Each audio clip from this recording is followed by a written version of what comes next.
मध्य प्रदेश में बीजेपी ने अपने जिला अध्यक्षों के नाम का ऐलान कर दिया है, लेकिन कांग्रेस इस मामले में पिछड़ गई है। कांग्रेस के सामने अब दोहरी चुनौती है। पहले ये कि अरसे से जिला अध्यक्ष पद पर जमे नेताओं की छुट्टी कर युवा चेहरों को मौका देना, और दूसरा ग्वालियर चंबल में कांग्रेस को फिर से खड़ा करना। दरअसल ज्योतिरादित्य सिंधिया के कांग्रेस छोड़ने के बाद ग्वालियर चंबल के जिलों में कांग्रेस करीब करीब खत्म हो गई है। पार्टी की कोशिश है कि ग्वालियर चंबल में सिंधिया और उनके समर्थकों की काट के तौर पर अब नई लीडरशिप खड़ी की जाए। सिंधिया के जिन समर्थक जिला अध्यक्षों और महामंत्रियों ने कांग्रेस का साथ छोड़ा है, उनकी जगह ऐसे चेहरों को अब मौका दिया जाए जिनका क्षेत्र में जनाधार भी हो, क्योंकि आने वाले दिनों में जिन 24 सीटों पर उपचुनाव होने हैं, उनमें से 16 सीट ग्वालियर चंबल की ही है, जिन पर सीधे तौर पर सिंधिया का दबदबा है। ऐसे में कांग्रेस की कोशिश होगी कि न सिर्फ संगठन को मजबूत करना, बल्कि उपचुनाव के मद्देनजर से भी ये नियुक्तियां हो। दावा है कि सिंधिया के कांग्रेस छोड़ने से ग्वालियर चंबल में पार्टी की सेहत पर कोई फर्क नहीं पड़ेगा, जबकि बीजेपी कांग्रेस पर तंज कस रही है।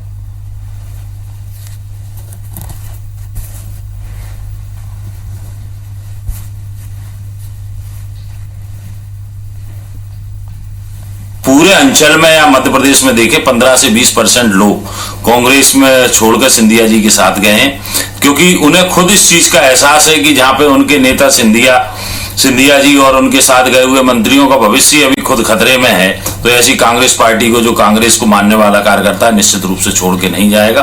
कमलनाथ जी का जो अनुभव था वो अपने उनके कार्यकर्ताओं को ही नहीं लुभा पाया।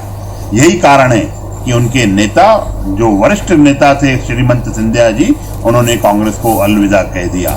महाराज के अलविदा कहने से ही अनेक उनके कार्यकर्ताओं ने मध्य प्रदेश में इस्तीफे दे दिए हैं।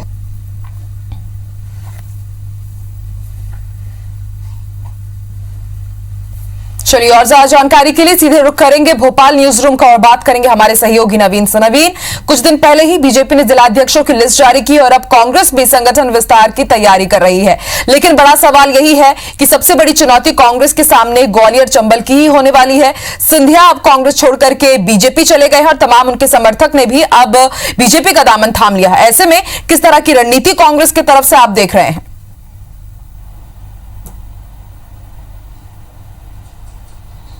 देखिए, बीजेपी ने हाल में ही अपने कई जिला अध्यक्षों के नाम का ऐलान किया है और ऐसे में अब मध्य प्रदेश कांग्रेस में सुगबुगाहट तेज हो चुकी है कि जो भी खाली पड़े हुए जिलाध्यक्षों के पद हैं उन पर नियुक्तियां हो, और जो निष्क्रिय हैं, जो काम नहीं करने वाले जिलाध्यक्ष हैं, उनकी छुट्टी हो और नई लीडरशिप को मौका मिले। खासकर ग्वालियर चंबल की अगर बात करें तो ग्वालियर चंबल में ज्योतिरादित्य सिंधिया ही मध्य प्रदेश कांग्रेस का सबसे बड़ा चेहरा थे, और पिछले विधानसभा चुनाव में 2018 में ज्योतिरादित्य सिंधिया की वजह से ही ग्वालियर चंबल में अच्छा परफॉर्मेंस कांग्रेस कर पाई और जबरदस्त माइलेज कांग्रेस पार्टी को मिला, और तभी कांग्रेस पार्टी सरकार मध्य प्रदेश में बना पाई। ऐसे में अब जब ज्योतिरादित्य सिंधिया कांग्रेस के साथ नहीं है, बीजेपी के दामन थाम चुके हैं, और न सिर्फ सिंधिया बल्कि सिंधिया के तमाम समर्थक, हजारों समर्थकों ने पार्टी एक साथ छोड़ी है और छोड़कर बीजेपी का दामन थाम लिया है, या कईयों ने अभी तक स्टैंड अपना क्लियर नहीं किया है। लेकिन फिर भी सबसे ज़्यादा नुकसान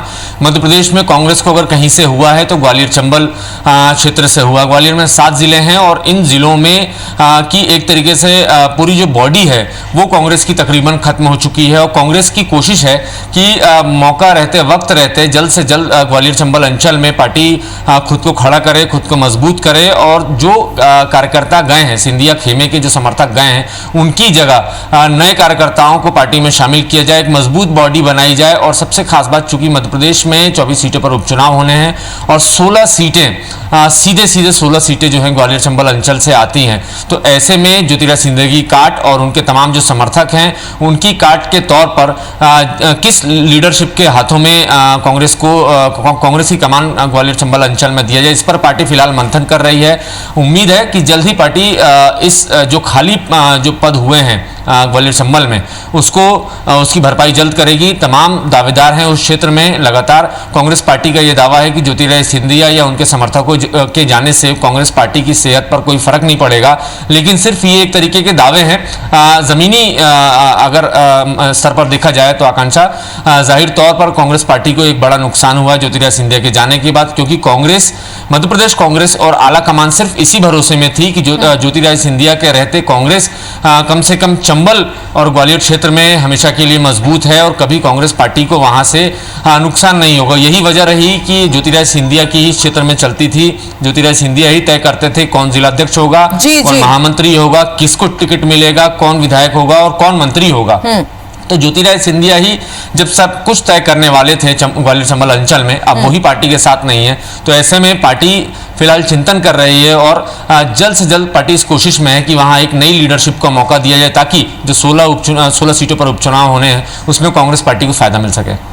ठीक है नवीन, बिल्कुल देखने वाली बात होगी कि अब ग्वालियर चंबल से किसे मौका मिलता है और किसको अब सामने लेकर के आया जाता है वहां पर ज्योतिरादित्य सिंधिया के सामने, क्योंकि ग्वालियर चंबल वाकई साख का सवाल है। 24 में से 16 सीटें वहां की हैं, तो देखने वाली बात होगी किसे मौका मिलता है। शुक्रिया नवीन पूरी जानकारी के लिए।